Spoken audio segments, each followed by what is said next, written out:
I've said it this entire offseason. I think that Aaron Rodgers will be returning to the NFL. I think he will be playing football for the Pittsburgh Steelers. And it looks like we have new information today from Tom Pelissero that may be the case. It's Bleck Abdalla here on Westwood One Sports and the Westwood One Sports app.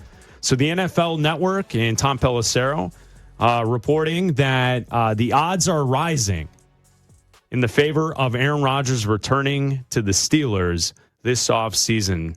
If he's going to play, he could go to the Pittsburgh Steelers. That would be the place that he would go to if he was going to return this season for this upcoming football season.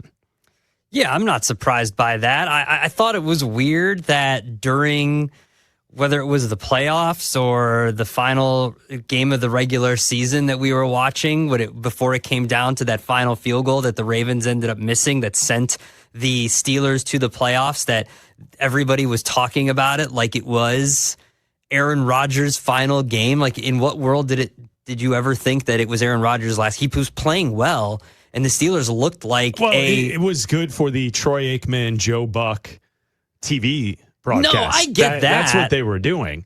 They were hoping that was the final walk off the field at Heinz Field in Pittsburgh. They covered it. They followed them all the way into the tunnel to say goodbye. Aaron Rodgers, his last game. Even though I felt the entire time he's going to come back. He's going to continue playing. Yeah, and why wouldn't he? If he's going to come back, it's going to be one of two places. It's going to be the Steelers, or to me, it's going to be the Minnesota Vikings. And he completes the Brett Favre circle, which would be weird. I don't think he should do that, but I don't think he cares about that. Going to the Steelers makes the most sense. Mike McCarthy hired as their new head coach. They've got a familiarity, even though it ended a little bit tumultuously. They've even said they've mended fences. Mike McCarthy was even asked about it at his press conference. He said that they're good. And right now, to win their division in the AFC North, the Steelers, they're third, but they're plus 475, not by much. The Bengals are plus 230, and the Ravens are minus 115. And it seems pretty wide open to me. If you get Aaron Rodgers to come back and he has a decent season the way that he did last year, he still has a familiarity with all of the wide receivers, the offensive line. He knows Mike McCarthy's system. I don't count them out for anything, because you've got Lamar Jackson, who's going to be having a new offensive system with their new head coach and new offensive coordinator coming in. And I can't count on Joe Burrow to stay healthy. And their defense is, unless they make a wholesale changes on that defense, and they're letting their best defensive player just walk or trade, whatever it is. Trey Hendrickson is leaving the Bengals. I don't see why the Steelers can't win this division with Aaron Rodgers as their quarterback. Of course he's going to come back and play and try to win a Super Bowl again, make the playoffs, whatever it is. Aaron Rodgers, to me, is going to come back and play for the Steelers. Yeah, and I think that's the best avenue for Pittsburgh right now. Also, they don't have a good plan at quarterback for the future. They are one of those teams that we've discussed over the last week or so on trying to figure out, where do you select a quarterback in this year's draft? Because there is not really a good option when you're talking about guys in the first round that are not Fernando Mendoza. Mendoza's the guy. You're not picking him because you're not picking first. Yeah, exactly. So when you look at kind of this conversation and Pittsburgh picking 21st, is there someone this week that will pop that would make you believe that it is worthy of using the 21st overall pick on a quarterback, even though you're likely to have Aaron Rodgers for one last season to be the guy? We know how Aaron handles this stuff. He doesn't deal with I'm going to bring along the young pup to learn thing well. He doesn't do that well. No. That's not Aaron Rodgers. No. He is the guy. He's the man. He's the one running the entire show. And so we saw how that worked with the Green Bay Packers with Jordan Love, and then Aaron Rodgers, not really having the best relationship to start. And so Pittsburgh's in an interesting spot right now because they have to plan for the future, but they're a team that's good enough that they may be able to win and get to the playoffs and win at a better level than what they got to this past season, just getting to the playoffs.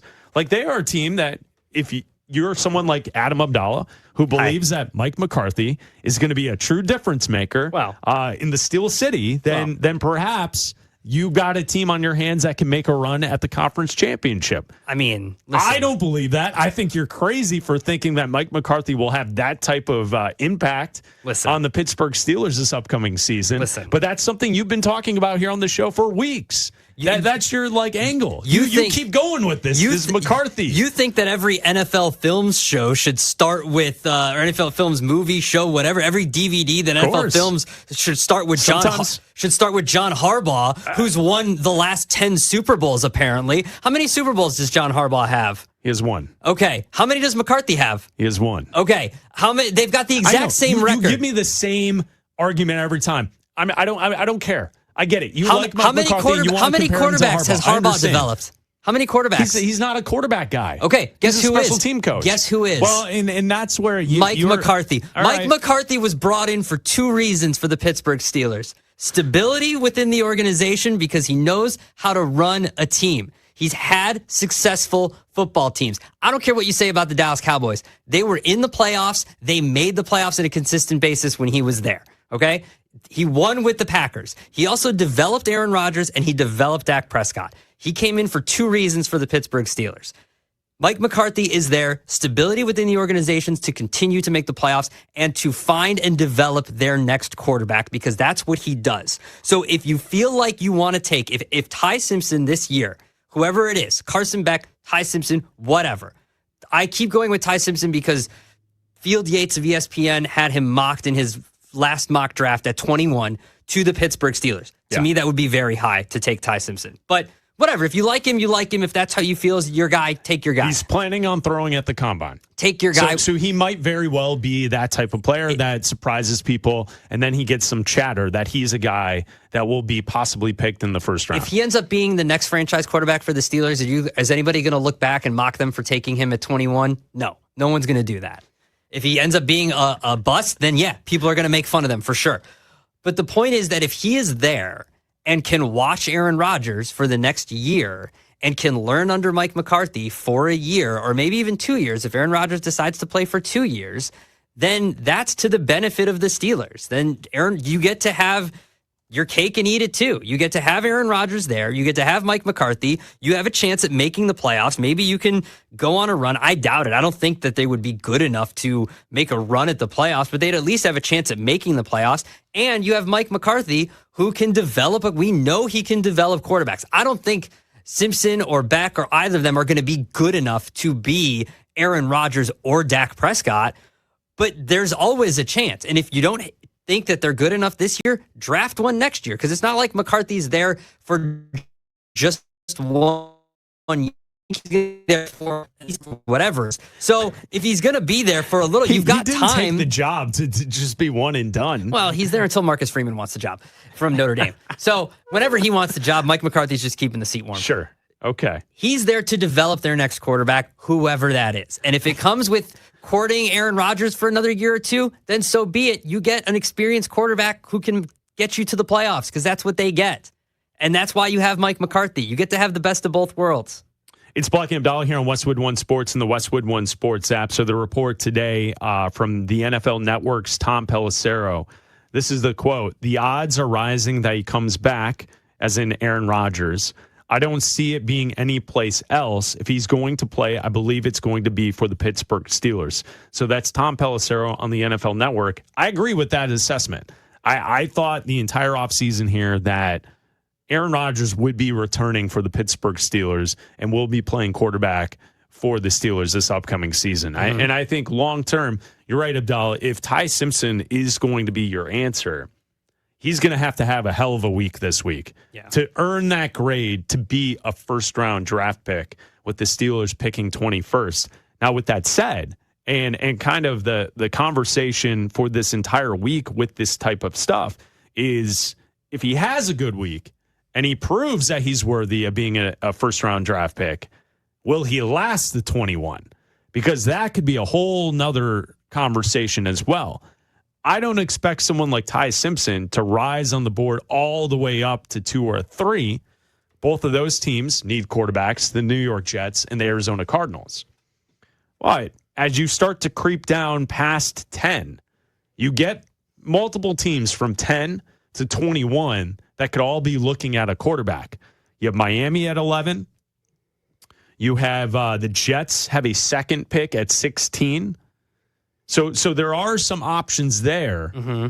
If Ty Simpson is good, if he throws well this week, and then the chatter is all about that he will be a first-round draft pick, the Steelers might be in a situation, if that's the guy that they want, like we were talking about, whether or not he'll be there at 21 will be a different story. Yeah, it's all going to matter what happens, in a couple weeks here once we get to the legal tampering window and free agency starts March 11th with Malik Willis. Where does Malik Willis go? If Malik Willis signs with the Jets, that takes him out of it, obviously. Yeah. If something happens with Tua and the Dolphins sign Malik Willis, that takes them out of it, or the Cardinals, that takes with Kyler Murray, that takes, and Malik Willis goes there, that takes them out of it, obviously. So keep an eye on that, because that's over a month before the NFL draft, and then you're going to get your answer there. If nothing happens with Malik Willis, though, and people are just waiting to see what happens with the draft and kind of how this shakes out, then that does create an interesting situation where it's kind of up in the air with whoever impresses, whether it's Simpsons, whether it's Beck, whoever it is, and that gives that person a chance to shoot up. Because teams always get desperate. There's also a chance, too, that one of these teams... There's always desperate teams looking for quarterbacks. Well, and if you're the Jets, right, and you have that 16th pick, why don't you just take that pick and trade back and go later in the first round and take your quarterback late, get a few extra picks. You've got holes you need to fill. Every team is not perfect. Like, obviously, the Jets are one of the worst teams in the NFL. They're definitely not perfect. You need a lot of bodies there. So move back, get your quarterback late in the first round, and pick up some extra picks. Or a team who needs one could jump back into the first round. We've seen that happen all the time. They trade with the Seahawks, who don't need their 32nd pick. They don't need that last pick in the first round. They're the Super Bowl champions. They can afford to move back and get a couple second-round picks or something like that, a third-round pick, and they can wait. And that team moves back into the first round so they can get the fifth-year option for Simpson or Beck, whoever it is. So there's going to be a lot of movement. I still think one of those guys is going to be taken in the first or second round, because teams do get antsy when it comes to quarterbacks, and only one being there in the first round seems very weird for this year. It does, because teams will get desperate. Yeah. You know that there's a stupid team out there. Those who are listening, who they know that their team is stupid, they're agreeing with me. Yeah. And there's somewhere there's a New York Jets fan driving in his car, nodding his head. Right? Like, there's a Cleveland Brown fan who agrees with us. We'll be watching Carson Beck because this year. That's how I've lived my life. Usually, up until the last 12 months, my team has been the stupid team. Oh, yeah. Uh-huh. I'm a lifelong Chicago Bears fan. And for most of my life, they've been the stupid team. Yeah. It's nice to feel like we actually have a quarterback now. That's different. Not used to that feeling. Feels pretty good. Listen, I like that. Do you know how great the sound is going to be when, as Bears fans, that you and I, to take a moment to know that when Roger Goodell steps to the podium and he says with the 25th pick, right, and it's the not, Chicago it's not Bears, and it's like, oh, the 25th pick. Oh man, whew, that sounds good.